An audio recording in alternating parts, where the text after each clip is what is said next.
Hello everyone, this is your friend and host Vivek Saini and you're watching Vivo's Auto Vlogs. So guys, आज super Sunday है, पहला weekend है 2018 का और हम लोग प्लान कर रहे थे ऐसी छोटी ट्रिप क्योंकि I am along with my best friends right now.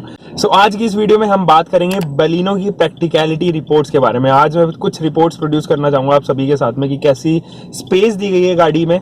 Liquid flow design तो इसका काफी हद तक सभी को पसंद आ चुका है और एक रोड प्रेजेंस भी इसी वजह से इस गाड़ी को मिली है और रिनाउंड है बहुत ज्यादा मारुति सुजुकी के लिए ये गाड़ी, बिकॉज एक अच्छे लेवल पे ले जाने में कहीं ना कहीं नेक्सा को बलिनो का हाथ जरूर रहा है. तो शुरुआत करते हैं इस वीडियो को और देखते हैं कि प्रैक्टिकलिटी के मामले में, डे टू डे यूज के मामले में, city drive, highway drive, cruising के मामले में ये गाड़ी कैसे होने वाली है. चलिए करते हैं स्टार्ट. नमस्कार दोस्तों, आप देख रहे हैं वीवूज ऑटो ब्लॉग्स. सब्सक्राइब कीजिए मेरे चैनल को ताकि आप रहें ऑटोमोबाइल की दुनिया से अपडेट और प्रेस कीजिए इस बेल आइकन को ताकि आप देख सकें मेरी वीडियो सबसे पहले. तो शुरुआत करते हैं पहले इसके इंटीरियर्स और स्पेस कैसी दी गई है गाड़ी में. अगर मैं इंटीरियर्स की बात करूं तो you just get an infotainment system top and में, और अगर स्पेसिंग की बात करूं तो स्पेस के मामले में बलिनो का कोई जवाब नहीं है. हालांकि इससे बेटर आपको जैज लगेगी स्पेस मैनेजमेंट में, बट बलिनो का जो लेग रूम है ना, जो शोल्डर रूम है, वो बहुत फिनोमिनल है. स्पेशली लेग रूम की मैं बात करूं तो you can actually spread your legs यहाँ पर बहुत आराम से. मतलब आपको कहीं भी कंजेशन की कोई ऐसा प्रॉब्लम नहीं होने वाली है. हाइट रूम, अगर हेड रूम की मैं बात करूं तो पीछे वाला head room is not up to that mark. Taller people के लिए वो थोड़ा सा इनकन्वीनियंस हो सकता है लॉन्ग ड्राइव्स पे, क्योंकि कूपे लाइक स्ट्रक्चर दिया गया है बलिनो में. फ्रंट का जो हेड रूम है वो काफी डिसेंट है, वो मेरे को एडिक्वेट लगता है, बट पीछे के साथ में थोड़ा सा मैं एडजस्ट नहीं कर पाता हूँ. 60:40 के रेशियो में स्प्लिट होने वाली यहाँ पे सीट्स दी गई है, तो कभी भी आपको अपना घर चेंज करना है या फिर एयरपोर्ट से लगेज लेके आना है तो that could be very phenomenal for you. और इसके जो डोर्स है ना वो काफी वाइड ओपन होते हैं, तो अगर आप इनग्रेस और ईग्रेस कर रहे हो, अगर इनग्रेस और ईग्रेस कर रहे हो तो आपको यहाँ पे बिल्कुल भी प्रॉपर प्रॉब्लम नहीं होने वाली है. अगर आपके घर में कोई एडल्ट है, एल्डर पर्सन है, तो उनके लिए भी यहाँ पर इनग्रेस और ईग्रेस करने में मुझे नहीं लगता कोई प्रॉब्लम होगी. अंडर थाई सपोर्ट इस गाड़ी का पीछे वाली बेंच का थोड़ा सा लो है. वो हमेशा से मारुति के साथ में रही है कि अंडर थाई सपोर्ट थोड़ा सा लो रहता है, बट हाँ द सीट्स आर वेरी कुशनेबल और आपको वहाँ पर कभी भी टायर्ड फील नहीं होंगे आप. सीट के मामले में प्लस पॉइंट जरूर है बलिनो को लेने में. यहाँ पर जो ग्लव बॉक्स दिया गया है उसकी वॉल्यूम काफी अच्छी है. You can actually store a litre या फिर थोड़ी सी बड़ी बॉटल भी आराम से, बट कूल्ड ग्लव बॉक्स यहाँ पर नहीं दिया गया है. साथ ही अगर मैं डोर पॉकेट्स की बात करूं तो वहां पर भी आपको एक बॉटल रखने के लिए आराम से, आई गेस 500 ml की बॉटल आप आराम से यहाँ पे रख सकते हो. साथ ही साथ जो बाकी स्पेस है उसमें आप मैगजीन रख सकते हो या फिर क्लोज रख सकते हो इजिली, तो वो भी आपको कन्वीनियंसी को काफी बढ़ाते हुए यहाँ पे नजर आएगी. अब बात करते हैं इसके शोल्डर रूम की. तो शोल्डर रूम भी काफी एडिक्वेट है. अगर आप देखोगे तो शोल्डर रूम में आपको कोई प्रॉब्लम नहीं होने वाली है, और ये इसलिए क्योंकि ये काफी वाइड है इसमें, इस सेगमेंट में, इसीलिए इसका शोल्डर रूम भी काफी बढ़ जाता है और आपको इजिली हाथ मूव करने में ज्यादा कोई प्रॉब्लम नहीं होती अगर आप डायगनली और लेफ्ट साइड में मूव कर रहे हैं तो भी. अभी अगर हम बात करें बूट स्पेस की तो यहाँ पर 339 लीटर्स का बूट स्पेस दिया गया है. So that is really large boot space. अगर इससे बड़े बूट स्पेस की बात करें तो जैज वहां पर आती है 354 लीटर की, लेकिन जैज की जो एक यूएसपी है वो उसका स्पेस ही है, क्योंकि मैजिकल सीट्स वहां पे आती है. You can easily adjust seats according to your needs. यहाँ पर आपको 60:40 रेशियो की सीट्स मिलती है, मैजिकल आपको नहीं मिल पाती है. हालांकि हम बूट स्पेस की बात कर रहे थे. बूट स्पेस में आपको एक चीज और नजर आएगी कि स्पेस तो काफी आपको दी गई है, लेकिन जो डेप्थ है बूट की वो फ्लैटन नहीं है. अगर फ्लैटन होती तो आपको सामान लोड करने में और अनलोड करने में यहाँ पे प्रॉब्लम नहीं होती. आपका कार्गो मैनेजमेंट सिस्टम थोड़ा सा कहीं लैग नजर आएगा बलिनो में. स्कूप ऐसा लगेगा स्कूप किया हुआ है वहां से ना बलिनो की जो बूट स्पेस है उसकी. Specially 339 litres of boot space is really doing very cool. But जब आप एयरपोर्ट से जाते हो फिर टायर्ड होते हो, ट्रैवलिंग कर रहे हो, तो तब आपको थोड़ा सा लगेज उठाने में यहाँ पे प्रॉब्लम हो सकती है, just because the boot is not flattened. अब बात करते हैं गाड़ी की practicality in city and highway. अभी मैं बात करूं तो सिटी यूज के लिए सीवीटी हालांकि आपको काफी सारे वेरिएंट्स में मिल जाती हैं, लेकिन अगर मैं मैनुअल मोड की बात करूं तो आपको हर एक वेरिएंट में ही मैनुअल तो प्रोवाइड किया गया है. सीवीटी आपको स्पेशल वेरिएंट्स में मिल जाता है, और मारुति में सीवीटी केवल बलिनो में ही है और किसी भी कार में आपको सीवीटी यहाँ पे नहीं मिलेगी. डिजायर की बात करो वहाँ पे AMTA या फिर AGS भी आप उसे कह सकते हैं. सियाज में भी AGS है, इग्निस में AGS है, और वैगनार, ऑल्टो, सब में एजीएस है, लेकिन इस कार में अगर आपको ऑटोमेटिक ट्रांसमिशन चाहिए तो you can even opt CVT. CVT आपकी इजीली ड्राइव करने में कोई प्रॉब्लम नहीं होती है, उस दौरान आप सीवीटी का अच्छे से इस्तेमाल कर सकते हैं सिटी यूज में। हाईवे क्रूजिंग के लिए you just have to shift it to the manual mode and that's it. Manual की बात हो रही है तो फिर यहाँ पे मैं पेडल्स की बात कर लेता हूँ। जो गैस पेडल है, जो ब्रेक पेडल है और जो क्लच पेडल है, वो काफी डिस्टेंटेड माउंटेड है। हाँ, अगर डेड पेडल की बात करें तो वो भी यहाँ पे मैनुअल और सीवीटी दोनों ही वेरिएंट में दिया गया है, तो that is also a plus point. और डिस्टेंटेड माउंटेड है सारे पेडल्स, ये भी काफी अच्छी बात है। अब जब हम प्रैक्टिकलिटी इन सिटी की बात कर रहे थे तो हम इंजन स्पेसिफिकेशंस को कैसे भूल सकते हैं। 3 इंजन ऑप्शन में बलिनो आती है।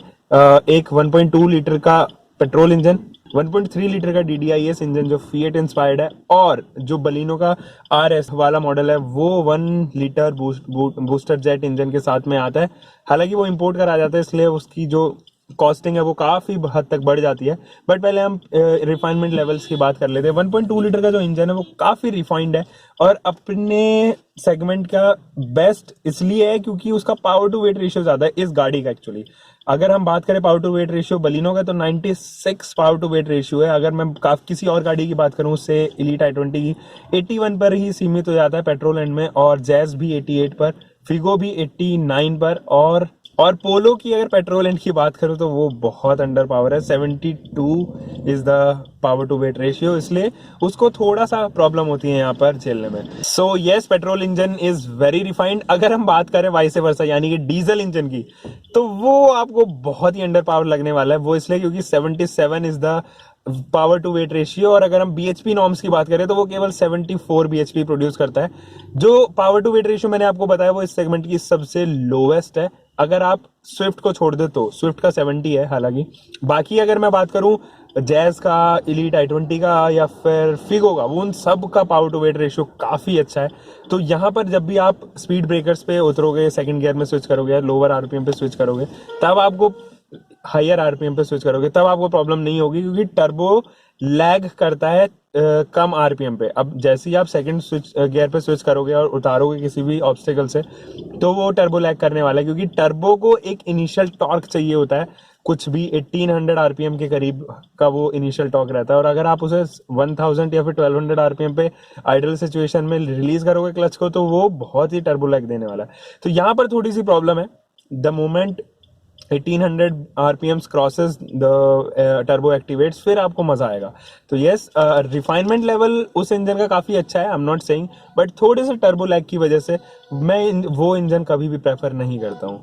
तो ये तो हो गई थी इंजन स्पेसिफिकेशंस की बात। अब हम बात करते हैं कि किस तरीके का है इसका रनिंग कॉस्ट। रनिंग कॉस्ट की हम बात करते हैं। सबसे पहले रनिंग कॉस्ट में बता देता हूँ कि क्या होता है।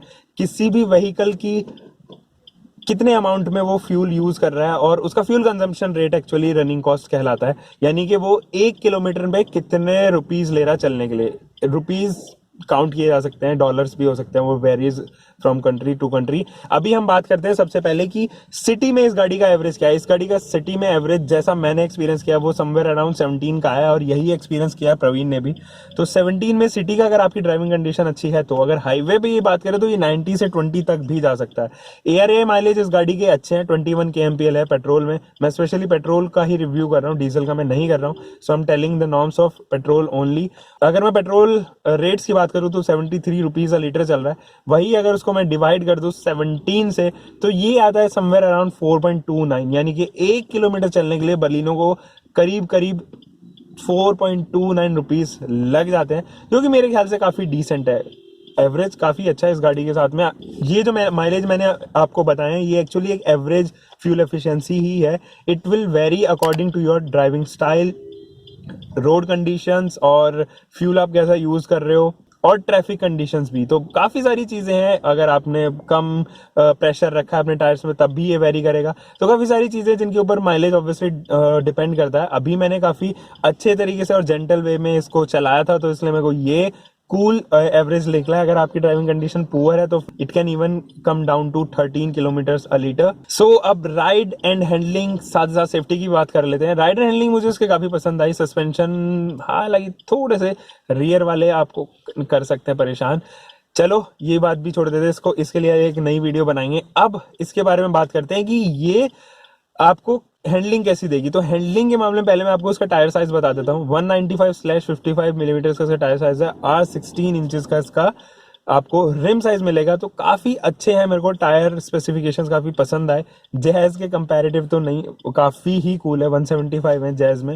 होंडा हमेशा अपने टायर्स को लेके थोड़ा सा नीचे ही रहता है। होंडा सिटी में भी आप देखोगे तो टॉप एंड में ही आपको 185 195 मिलेगा, वरना नहीं मिलेगा। Anyway let's come to the point. और हैंडलिंग के मामले में मुझे ये गाड़ी काफ़ी पसंद आई। हाँ, टॉप स्पीड्स पर हैंडलिंग आपको थोड़ी सी वीक नज़र आएगी। अगर आप 123 130 के ऊपर जाते हैं, क्रॉस करते हैं, तब आपको महसूस होगा कि हाँ यार there is some vibration in the steering. तब आपको थोड़ी सी वीकनेस महसूस होगी। ये काफ़ी हद तक कंट्रोल कर ली गई थी 2017 के बलिनोज में।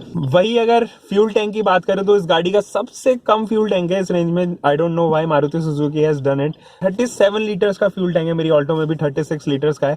अगर मैं यही बात करूँ स्विफ्ट का तो 42 लीटर्स का आपको यहाँ पे टैंक मिल जाता है। ये चीज़ मेरे को थोड़ी सी परेशान करती हुई नजर आती है। वही अगर मैं सेफ्टी की बात करूं तो सेफ्टी के मामले में मारुति ने अब खुश करना स्टार्ट कर दिया है, और डुअल एयरबैग्स विद ABS और EBD आपको स्टैंडर्ड मिलते हैं अब नेक्सा के किसी भी प्रोडक्ट में। तो ये चीज काफी अच्छी है। और सेफ्टी के मामले में this car is really notching everything. और yes, safety is really preferable, और मैं सच में उम्मीद करता हूँ कि मारुति इसी कंसिस्टेंसी को बना के रखे।